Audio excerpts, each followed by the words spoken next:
Hello students, today we are going to discuss about a very important poem from our syllabus, and the name of the poem is Fire and Ice, and it is written by Robert Frost.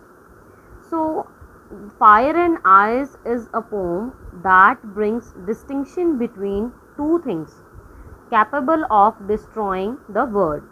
So this poem ponders over a simple question about how the world will end, and poet says that the fire of lust and endless desires or eyes of hatred among human beings will put this world to an end one day.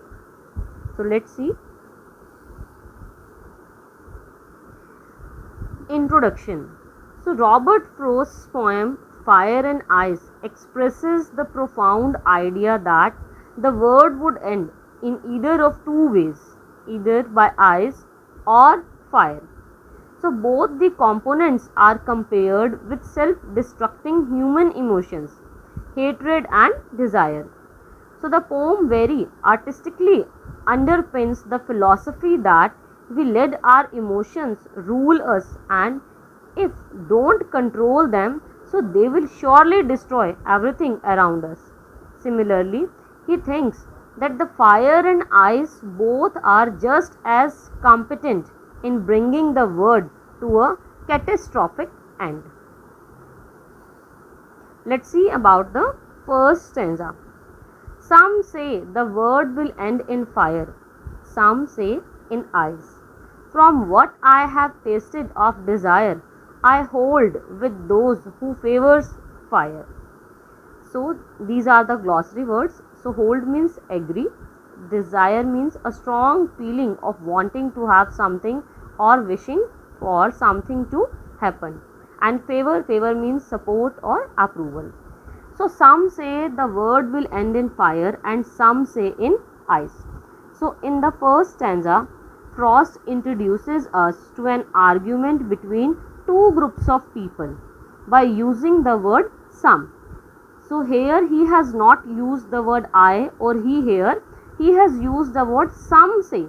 So some say means there is a debate between the people. So the word using some instead of I or an individual, so he introduces the reader to a debate between the two groups. So he said that some say the world will end in fire. So it means the one group is of the opinion that the world would end due to fire, and the other group argues the cause would be of ice, because he said that some say in ice, so it means that the another group that is favor in the ice. Here fire represent desire and passion, and it indicates the greed to acquire more and more. The comparison is made because of their intensity, which make them blind to its consequences, and the word can be recognized as a metaphor for a relationship. So too much fire and passion can quickly consume a relationship, and however some people believe that word end would come with the ice age. So ice again represent hatred. So in the last two lines of stanza, so he said that from what I have tasted of desire and I hold with those who favor fire. So in the last two lines of stanza, Frost says that his own experience of desire makes him favor those who believe fire to be the cause of the end to this world. Let's see about the second stanza. But if it had to perish twice, I think I know enough of hate to say that for destruction ice is also great and would suffice. So perish means die, destruction means ruin, and suffice means be sufficient. So in the second stanza he says that if the word had to end twice, the cause would be ice, because he had also experienced a lot of hatred. So hatred makes one insensitive, indifferent, and intolerance. So it speaks difference, which also makes a man blind to the consequences of his actions. So he concludes that ice or the hatred amongst men is also enough for the destruction of the earth. I'll explain you again about the second paragraph. But if it had to perish twice, I think I know enough of hate to say that for destruction ice is also great and would suffice. So here means poet goes on to relate fire to the human emotions or the desire, we can say that, or ice to hate. So looking back at the third line, the use of I shows a person connection to the emotion of desire and hate. And putting this poem in the context of a relationship, so desire and hate are the emotions that people often feel. So the final line of this poem shows that human emotions of fire means desire, and ice that is represented to hate are equally harmful and can easily bring about the end of a relationship. Let's see about the question answer of this poem. The first one is, what do fire and ice stand for? So in the present poem, fire is associated with greed, cruelty and lust, whereas ice is associated with rigid, hatred, coldness and indifference. Next question. What do people think about the end of the world, and what does the poet think? So there has been a long debate over how the world will end. So some people think that it will end in fire, while others say that it will end in ice. So however, the poet thinks that both the forces are equally powerful. So he refers to desire as being fire and hatred as being ice. Question number 3.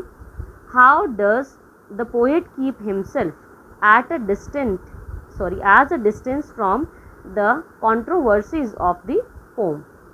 So the poet shows some smartness and keeps himself separate from the controversies of the poem. Here he only gives an account of the belief of the common men.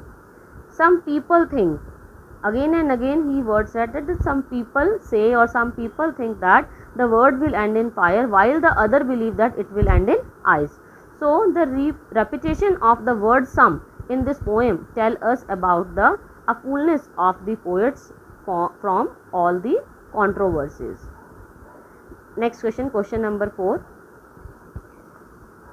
But if it had to cherish twice, why does the poet use if in this quotation? So the answer of question number 4 is that nobody knows whether the world will end in fire or in ice, but the idea of the destruction of the world twice is somewhat complicated. So however, the poet does not believe that the world will not get a second chance and that it will end twice. So that's why the poet expresses his suspicious by using the term if. Question number 5. I think I know enough of hate. So what does the speaker know about the hate? The speaker says that he knows enough of hate, but we are not told whether he has only first hand knowledge about it or he has experienced it personally. But the people immunitive power reminds him it is no less dangerous than the fire of lust or desire. So it can also pay, we can say that it is a silent killer in this question. Do you think that either of the fire and the ice has the power to ruin the world? Yes, according to me, I do believe that either of the fire and the ice has the power to ruin the world, because we believe that the world will come to an end someday, but nobody knows when and how. So the world may destroy if it becomes hot by the heat of the sun, and it may also ruin if it gets colder. So in both the cases, the destruction of the world is certain. So I hope student that you have got the idea about this chapter. Thank you.